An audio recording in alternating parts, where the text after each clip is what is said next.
Halo Sobat Bahasa Indonesia, selamat datang di video pembelajaran hari ini. Pada kesempatan kali ini, kita akan memasuki salah satu keterampilan penting dalam berbahasa, yaitu kemampuan mendengarkan.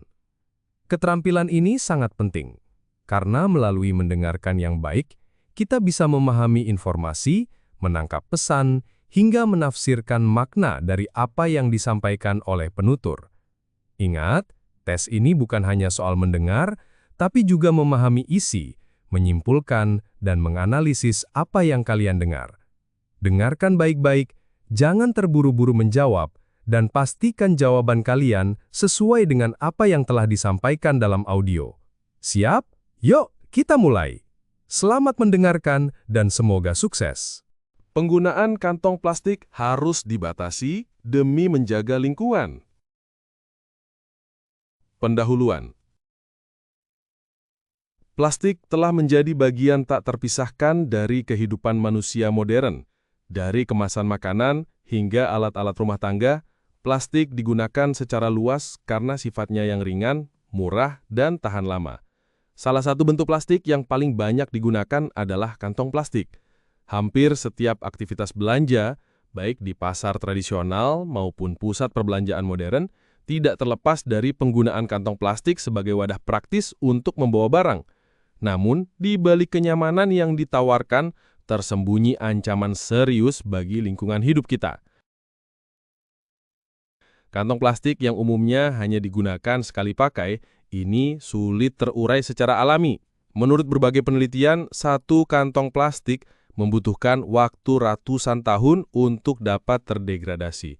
Akibatnya, limbah plastik menumpuk di tempat pembuangan akhir, mencemari sungai dan laut, serta membahayakan ekosistem perairan. Masalah ini tidak hanya berdampak lokal, tetapi juga berskala global. Oleh karena itu, penggunaan kantong plastik harus dibatasi demi menjaga kelestarian lingkungan dan keberlanjutan bumi bagi generasi mendatang. Isi atau badan argumen. 1. Dampak kantong plastik terhadap lingkungan.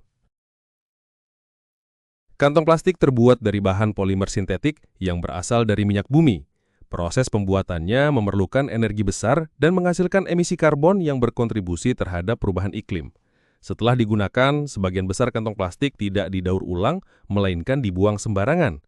Limbah plastik ini seringkali berakhir di sungai, danau, dan laut, menyebabkan kerusakan parah terhadap ekosistem perairan. Banyak hewan laut, seperti penyu, ikan, dan burung, mengira plastik sebagai makanan. Ketika tertelan, plastik dapat menyumbat saluran pencernaan hewan, menyebabkan kelaparan hingga kematian. Mikroplastik atau pecahan kecil dari plastik yang terurai secara fisik, namun tidak secara kimia, juga ditemukan dalam tubuh hewan laut dan bahkan air minum manusia. Ini menandakan bahwa polusi plastik telah mencapai tingkat yang sangat mengkhawatirkan. 2. Volume sampah plastik yang meningkat. Berdasarkan data Kementerian Lingkungan Hidup dan Kehutanan Republik Indonesia atau KLHK, produksi sampah plastik di Indonesia mencapai lebih dari 64 juta ton per tahun, dan sekitar 10%-nya adalah kantong plastik. Sebagian besar kantong plastik digunakan hanya dalam hitungan menit, tetapi dampaknya bertahan hingga ratusan tahun. Volume yang sangat besar ini menjadikan plastik sebagai salah satu jenis sampah paling dominan di tempat pembuangan akhir. Masalah ini semakin diperparah oleh kebiasaan masyarakat yang masih enggan memilah sampah, rendahnya tingkat daur ulang plastik, serta sistem pengelolaan sampah yang belum optimal. Oleh karena itu, pembatasan penggunaan kantong plastik menjadi langkah awal yang sangat penting dalam mengurangi laju penumpukan sampah dan memperbaiki sistem pengelolaan lingkungan secara keseluruhan. 3. Kantong plastik menyumbang masalah drainase dan banjir.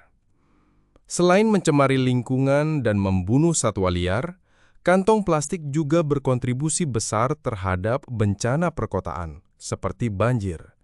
Banyak kantong plastik yang menyumbat saluran air karena dibuang sembarangan.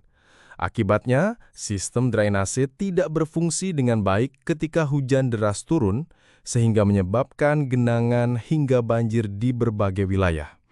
Kota-kota besar seperti Jakarta, Surabaya, dan Bandung sering mengalami banjir yang diperparah oleh tumpukan sampah plastik di saluran air. Padahal, sebagian besar kejadian tersebut sebenarnya dapat dicegah jika masyarakat lebih bijak dalam penggunaan dan pembuangan kantong plastik.